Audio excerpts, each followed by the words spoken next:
get on to the first one about the praying lady. So if you guys don't know, this happened, was it last year or 2 years ago? Something. It's been a while. But there was a lady in the UK who was arrested for praying outside of an abortion clinic. She was basically praying for the mothers in there to hopefully have a change of mind, and praying for the children who were being absolutely brutally murdered inside the abortion clinic, because that's what abortion is. It's just plain murder. But she was there praying for it, and she got arrested. Ultimately, the charges were dropped, and she got a payout. But I just want to go ahead and go over this on this. So the woman arrested is coming from Hedge, Zero Hedge. It says, woman arrested for silently praying outside abortion clinic with $17,000 from police. It says a pro-life activist who was arrested for quietly praying outside of an abortion clinic has been paid approximately $7,000 from the West Midlands Police in Birmingham, England, according to Fox News. After the arrest, she filed a claim accusing the police of false imprisonment, assault, and wrongful arrest. She was detained for allegedly violating a public space protection order, the police said at the time. The woman, or the Women UK March for Life director Isabel von Spruce said, "Clearly, I'm delighted to have this, but there's almost a bit of deja vu.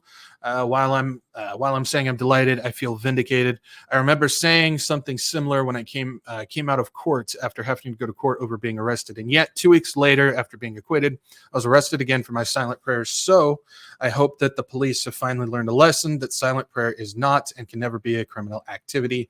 She continued. So there's more to the story, but I think that kind of gives us an idea. As we know, what's going on in the UK, they're being brutally hard upon things that have to do with speech, and they're just claiming everything is just hate speech at this point. And basically, what we got going on here is we do have an assault on, I'm not exactly sure like what her faith is, so I can't comment on any of that.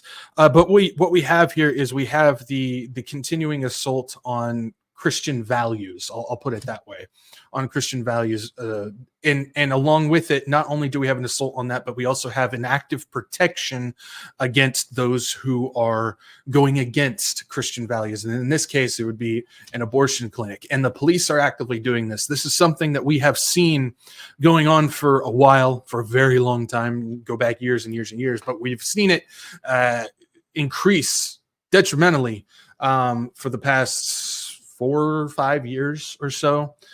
We see what happened with the BLM, where police were actively protecting the rioters and stuff. They were trying to protect them and allow them to do what they're doing.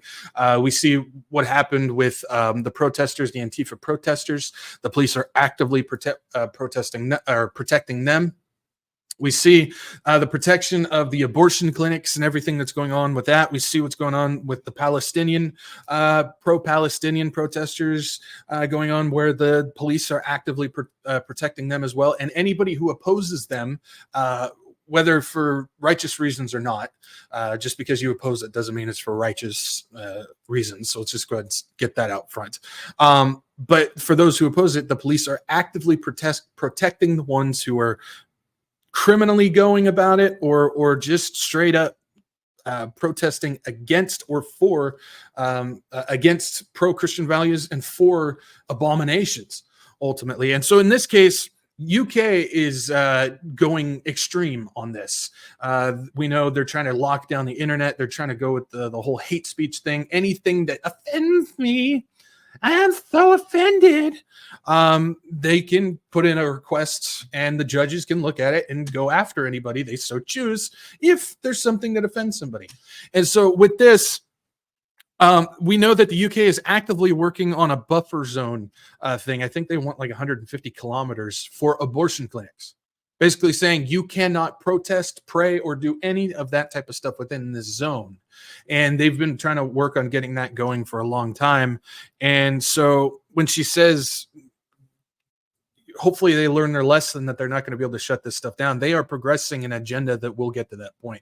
Scripture tells us that we're going to get to that point. They're going to be hunting Christians down, beheading them, and doing all this type of stuff. So we are going to get to that point. And so this is another thing of convergence, where we are seeing this go in that direction.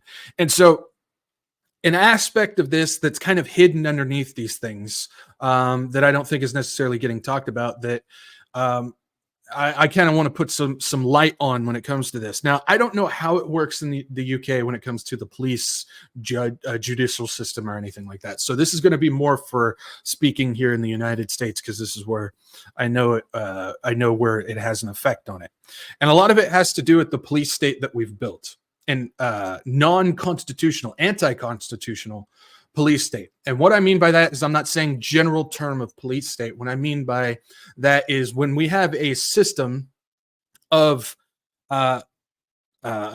payroll and okay, before I even go any further, I'm not, if you have family members who are involved with law enforcement, I'm not attacking anybody like that. I'm just taking this from a more constitutional level. So I'm not attacking anybody. Please don't get offended. But when you have a police system that is a payroll police system, that is basically owned by the same governmental system as those who own the judges, you have an unconstitutional police state built where they will protect each other and they will work with each other more than anybody of us, of the citizen level. And so if this is, which it has, I'm sure, but most of the time, whenever you see people suing police stations or police officers or cities or anything in the United States for unlawful or wrongful arrest and anything like that, and they win, nothing is going out of pocket for the government or the police station or anything like that. It's the taxpayers.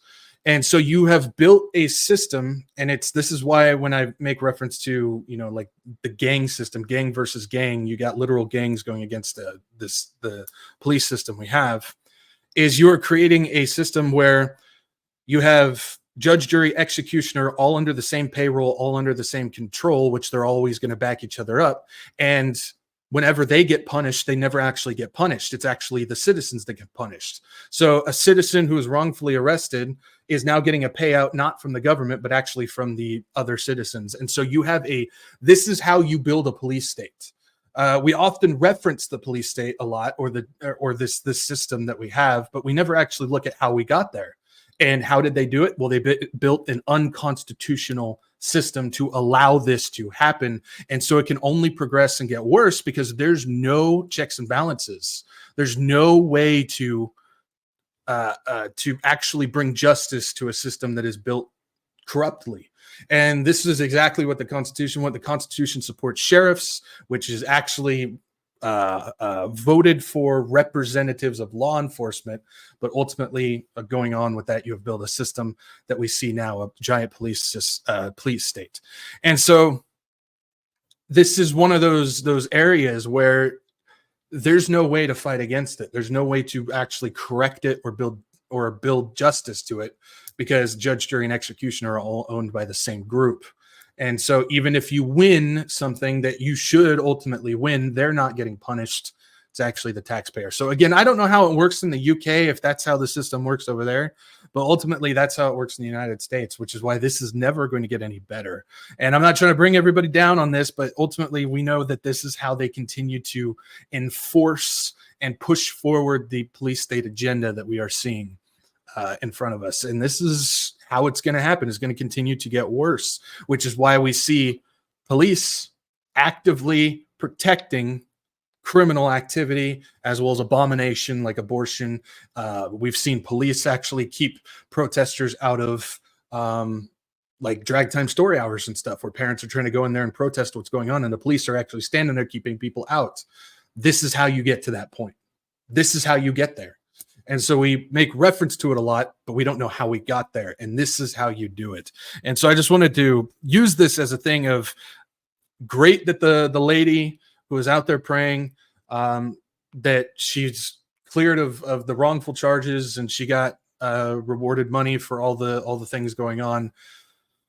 But nothing's ever going to change from this. And we shouldn't expect that, because this is what's going on. So